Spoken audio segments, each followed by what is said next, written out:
Hello and welcome! It is Vintage Super League time. I am delighted to be able to say that again. I know you seem almost as excited about this as I am, Eric. Almost. What? No. I don't know. I feel like I've gone a little nuts on Twitter today. Every hour I'm posting and counting down minutes. I may have gone a little overboard this afternoon, but I'm just Yeah, excited to be back. it's vintage. It's magic. It's good times for everyone. It is. I mean, vintage is the magic I enjoy the most. I probably wouldn't say that if there was no other format. I mean, it's the kind of format where you feel the raw power coursing through your veins, but it's like the little kid in the candy store, right? Eventually, if you ate nothing but candy, you might get a stomach ache, but we're nowhere close to that, so bring on the vintage. Still probably the best format and easily the best game of all time. So it would take a while. It would take a lot of candy before I got sick. All right, so we are back with Vintage Super League. Season 3 is going to be a 3-week-long double elimination tournament. I know that we had initially talked about having a play-in to get a new 10th member after Dave Williams was relegated. I still want to do that. I know the league still wants to do that. That's going to be our plan for Season 4 right now.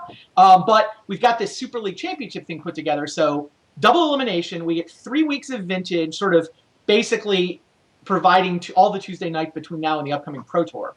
And here's the bracket. It's color-coded to show you how the 3 weeks are going to play out. So the white matches, or gray matches, I guess, that's tonight's slate. Plus, we're going to see one winner's bracket game tonight. Nobody will be eliminated tonight, but we will have one person at 2-0 who will be through to that winner's bracket finals. Yeah, a lot on the line on week one. Yeah, you're in the potential where you could be 2-0 and sitting pretty by the end of the night, but you didn't exactly draw the easiest pairing in the first round, Eric. Who I've never heard of that person. Yeah, you and Luis you're the only two who've made the playoffs both seasons? I believe that's true. Yeah, we've done pretty well. Right, you won it It's all last year. Obviously, Chris Picoula gave you a run for your money in the final. I mean, coming almost all the way back, but you did in yeah, fact get it done. You are our defending champion. yeah. We played best of 5 matches for those who missed it. I won the first 2, and then the third match I had basically set up for a turn 2 kill with Force of Will backup, and he had to draw a Force of Will of his own on turn 1. He did, and then I lost game 2, and then I lost the next match, and we ended up pushing all the way to game 3, match 5 after that. So, yeah, I thought everything, the entire playoffs went better than basically as good as possible. I mean, I was able to 3-0 the first round, 3-0 the second round, and up 2-0 in the third round with an absurd draw in game 1, match 3. I'm just like, this is just unfair what's happening right now. And, yeah, Chris drew out of it, gave me a good run. Played some great Magic and forced it to the most games possible. But yeah, that game worked out for me. Hopefully we'll get to see some more great Magic. I suspect we will. You and Luis are queued up to be match number 3 tonight. People watching may want to know that. We're actually going to start on our vintage specialists. So Steve Menendian and Rich Shea will kick us off. I play Tom Martell in the second match, and then Chris versus Bob will be the last of our first round matches. Now, talk to me about your deck choice this time around. Yeah, I didn't have as much time to prepare. It's been a very busy week and entire summer for me. I wanted to play something a little bit different. I tried to play a land still deck a couple times during Vintage Super League Season 2, and I've been trying to play lots of different decks. I've played lots of blue decks. I played the Merfolk deck. I played Shops, Dredge, the Frobots deck. I've played as many different things as you can for the most part for how many weeks we've had, and now I want to try to play a land still deck. I expected several people in our 8-man bracket, a minimum of 2, I would have guessed, to be on workshop decks. Right. I believe it turns out it's 3. It is 3. I think this deck has a really good matchup against Frobots and similar workshop decks, and so I thought it would be a good choice and get to play something a little bit different and fun and see what happens. And it just so happens that I think I got my deck's best matchup in round 1. Same as what happened last season, right before I went 0-3 with Dredge, losing some 1%ers to Luis. So I'm sure he'll have some fun kicking my butt again. So you think your best matchup with Landstill is Workshops in your mind, and you playing Landstill because you think it's good in the Workshops matchup? Yeah, I think that this deck with a bunch of good bunch of good artifact hate in the sideboard. You get to play very few dead cards in the main deck, while also getting to play with. I have 20 lands in my deck, which is pretty nice in the workshop matchups. Plus the ability to actually wasteland and strip mine to keep them off their own workshops. Lots of counter magic. I'm playing 4 swords to plowshares. It's pretty great against the little creatures they have running around in the lodestone golems. And yeah, I think I'm pretty well set up for the matchup. And with some decent draws, I think I'm a pretty huge favorite. I expect to lose handily, and it'll be fun. Fair enough.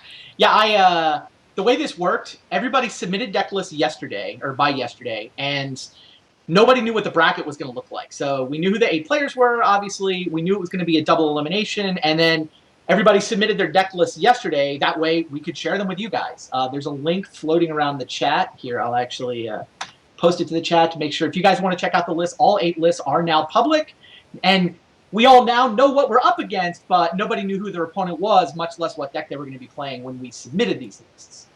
It did turn out, so there's 3 Shops decks is the short version. There's 2 Doomsday decks. There's Eric's on Landstill. I'm on a Grixis Cabal Therapy list. And then Menendian is playing Burning Oath. Yeah, Menendian mixing it up. Haven't seen him on a deck like this quite yet. No, I mean, I tried that deck way back at the beginning, and I just felt like, I don't know. I mean, I was chasing turn 1 kills and not getting them. But yeah, it's a fun deck. It's a super fun deck to watch, a super fun deck to play. I'll be interested to see how he does. Yeah, now, 3 Shops decks. I actually kind of agreed with you that I thought there would be an above average for us amount of shops. I mean, I guess, 37.5%? This is above average for vintage amount of shops in our field at this point. I was thinking maybe Dredge was the way to go if nobody, if I thought there was going to be a lot of shops out there, but nobody pulled the trigger on the seemingly cursed Dredge deck. I wanted to play Dredge, but I got strictly Foreboding, and it's tough. I think that Dredge is a pretty great choice in general, and I run into the problem of it is a little bit too draw dependent, and when you really enjoy playing Magic and also are very confident in your Magic playing abilities, it's a little bit rough sometimes, kind of taking that a little bit out of your own hands. There's a bit more luck of the draw involved, and that you can just lose to yourself a little bit more than the other decks, while a lot of the other decks that you might choose to play, you can find an interesting line, maybe trick your opponent, or find something that can get you out of some tougher spots where once you're buried with Dredge, you're buried. Yeah, no, I think that's totally fair. Both Dredge and Chops, I mean, Chops has more decisions than Dredge does, but neither one of them gives you a lot of ability to outplay your opponent. It's more like finding the optimal line in order to maximize your percentages for... Right. And but then they've got enough raw power that works out. Anyway, yeah, I toyed with the idea of Dredge, but nobody went with. Who forbid you? How does that work? That would be Elantris. It was strictly Foreboding. That was actually my guess. Yeah. Another reason this is a big week for you, the other big thing going on in the Magic world right now, I want to talk about is Hall of Fame voting. I mean, I don't expect you to push your own candidacy or anything, but I will. I've actually got an article going up on Fetchland. It's either go up tonight or tomorrow. It's the new Brian David Marshall, Mike Flores website, talking about my ballot. And for me, you were the one slam dunk on the ballot. And I mean, you just look at the numbers. Top 16s has always been a criterion that I put a lot of weight in. I just think that seeing people that can consistently finish well at the Pro Tour has always been, for me, the hallmark of a really good Magic player. I mean, there's a lot of variance and a lot of sort of short-term, relatively small sample size in top 8s. I'm not a big, the fourth top 8, but you have 10 top 16s. 10! Yeah. It's a lot of top 16s. There aren't many people in the game that have more than 10 top 16s. It's a very short list. Now I feel like I should remind myself of this. The number of people with more than 10 top 16s. What do you think the number is? That have more top 16s? Including people already in the hall, you mean? Oh, every one of them is already in the hall. Yeah, I guess there's no one else on the ballot right now. Everyone is already in the hall. Let's see. I will go with Luis, Kai, John, Nassif. Luis does not have more than 10 top 16s. Yes, he does. I'm pretty sure. Not according to the stat, and I don't think so. I was pretty sure when he got inducted, he was at 5 and 5. I could be wrong. You have 5 and 4? I mean, I wrote down the list of people that had more than 10, and it's only 6 names. Oh, I had him at exactly 10. Oh, yeah. You He's said tied more with than you. 10. Oh, He's I'm tied sorry. with you. How many Okay. people have more than you was my question. Okay. uh, Paulo just got his 10th. He was at 9 top 8s and no top 16, so I don't believe he does. Yeah, these are giant names. So Nassif, John, Kai. That's 3 of them. And then Darwin, Raf Levy, and Camille Cornelissen. Wow. That's the entire list of people with more than 10. Yeah, And everybody on 10 is also, in the hall or on their way in your case. yeah, I clearly everyone else is in since I don't think there was anyone else on the ballot who even had 9. No, So eight clearly is everyone 10 is already in. Yeah. even 8, like I did think that this is not necessarily a year where you auto vote for 5 people. I have 3 people on my Hall of Fame ballot. Um, so I have 2 others in addition to you. I think the case for Shota Yasoka is good. I think Shota is in. I know he's only got the 2 Pro Tour top 8s, but for me, he's got 7 top 16s. He's got 13 top 32s. Like the 2 feels like the aberration to me, not the 7 top 16s or the 13 top 32s.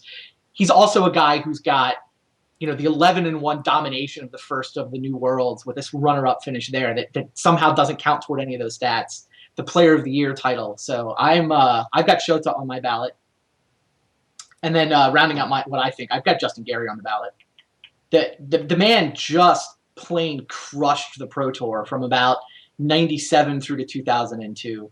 He finished in the top 32 for 17 of his first 30 Pro Tours, including 8 in a row. Like, you finish top 32 in the Pro Tour for 2 years in a running, just 8 events, and you never fail to make not just the money, but the top half of the money.